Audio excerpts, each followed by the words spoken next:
talk about the term moonshot, it sounds like Dr. Wilson deliberately used that term to get to the goal that you just spoke of. He did.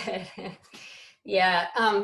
You know, many of Ed's kind of ultimately earth-shattering ideas and theories have initially met with skepticism before kind of ultimately being tested and wholeheartedly embraced, except for this one.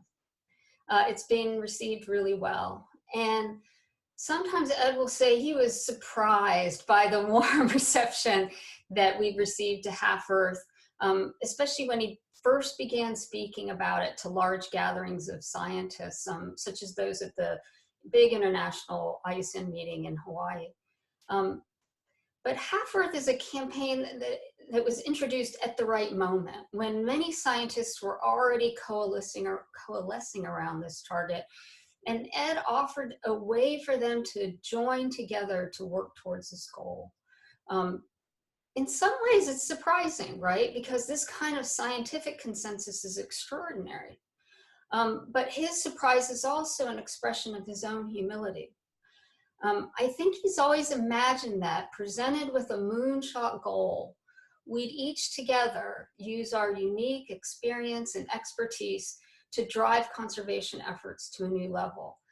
That this goal would elevate our nobler instincts and convene scientists and conservationists, well, people, to work together to protect the majority of species and our planet, sort of to move beyond a piecemeal process that's not been successful to an ambitious goal that will solve the problem.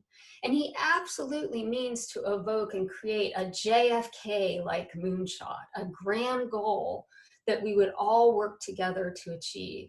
JFK said it this way. I don't know if you remember when he talked about the moonshot, but he said, we choose to go to the moon, not because it's easy, but because it's hard, because it's a goal that will serve to organize and measure the best of our energies and skills, and because it's a challenge, and because that challenge is one that we're willing to accept and one that we're unwilling to postpone. And that's really the moment that we find ourselves in now. In the epigraph to the book Half Earth, E.O. Wilson quotes Virgil, who said, and I quote, "But now we have come a great long way, and now the time has come to unyoke our steaming horses." And it's just a really powerful way to really bring to mind all of the extraordinary energy, scientific know-how that we now have at our fingertips that we can bring together in a moonshot sort of mindset to drive towards this goal and solution.